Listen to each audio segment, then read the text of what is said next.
I'd like to talk about finding the equilibrium concentrations of ions in solutions of slightly soluble salts.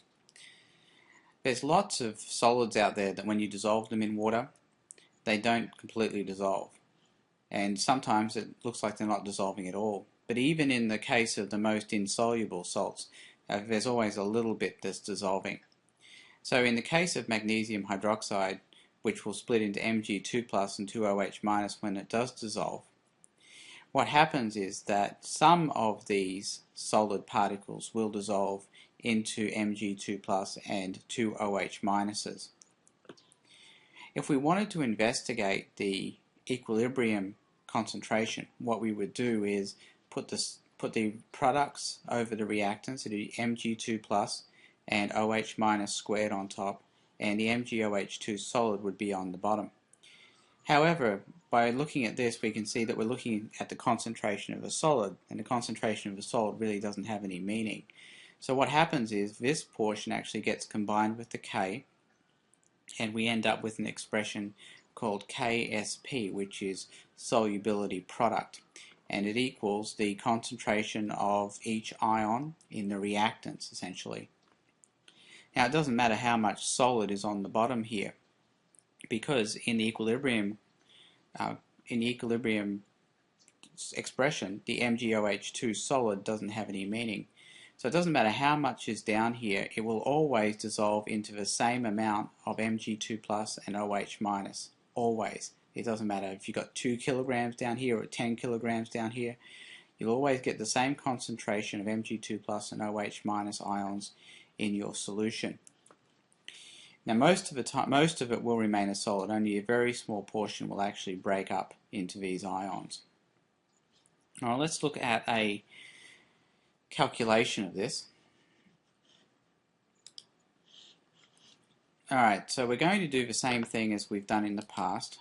I'll go ahead and show you.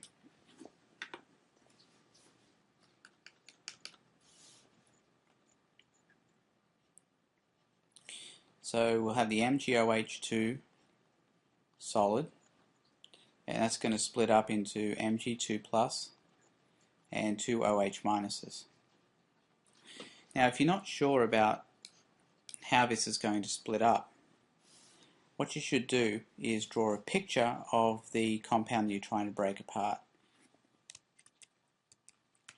So what you would do is draw a picture, and it would look like this, Mg, and then you draw 2 OHs like that, because that's what you've got. You've got 1 Mg and you've got 2 OHs. Now it's really helpful if you know what the charges are in the OH minus and OH minus. Now if you've got 2 negatives on here, that means the total charge is -2, and over here you're going to need a positive 2 charge to match that, so the charge on the Mg will be 2 plus. So that's how you can tell what these things are going to break apart into.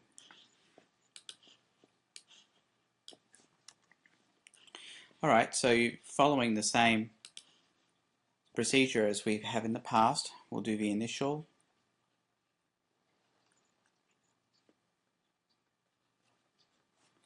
and then we'll do the equilibrium.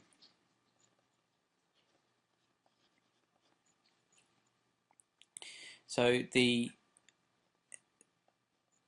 solid concentration is meaningless, so I'm just going to put a dash there because it's not something that's going to figure into our calculations at all.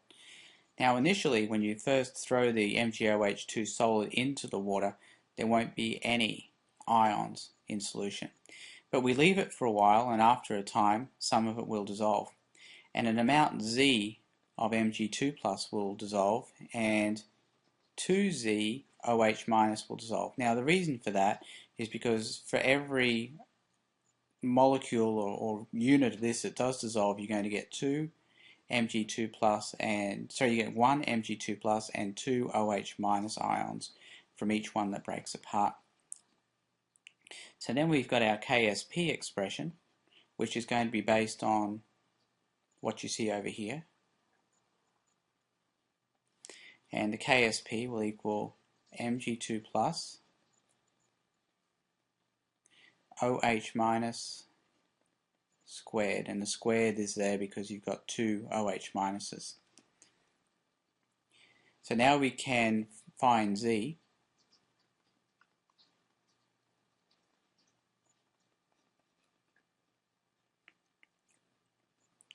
And what we're going to do is we're going to substitute in for what we see in the equilibrium expression, because those are indeed equilibrium concentrations.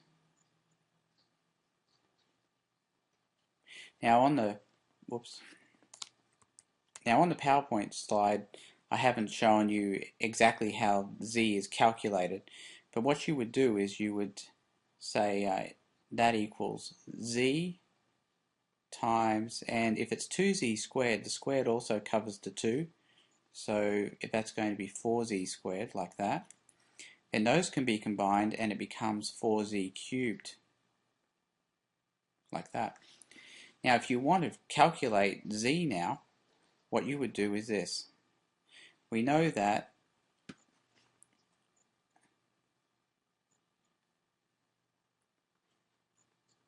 we know 4Z cubed now equals 5.00 times 10 to the negative 11.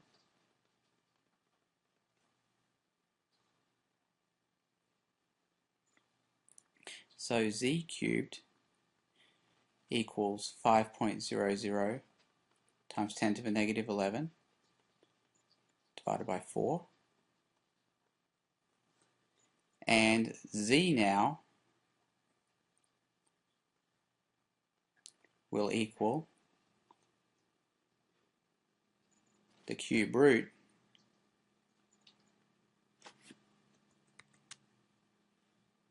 of 1.25 times 10 to the negative 11.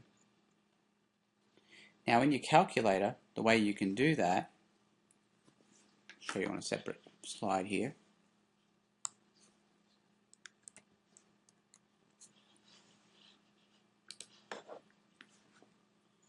You can go Z equals 1.25 times 10 to the negative 11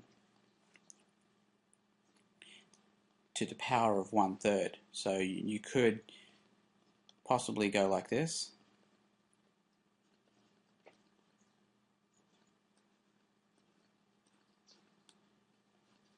And that would give you the power to 1/3, which would allow you to obtain the cube root and thus get Z. To finish off the problem, you can see that we just go back to the table, and we know that the concentration of Mg2 plus is Z, so the concentration of Mg2 plus will be 2.32 times 10 to the negative 4, that's the value of Z we calculate. And the value of concentration of OH minus will be 2Z, which will be 2 times that, 4.64 times 10 to the negative 4. So this is the method we use to calculate the concentrations of ions in solutions of slightly soluble salts.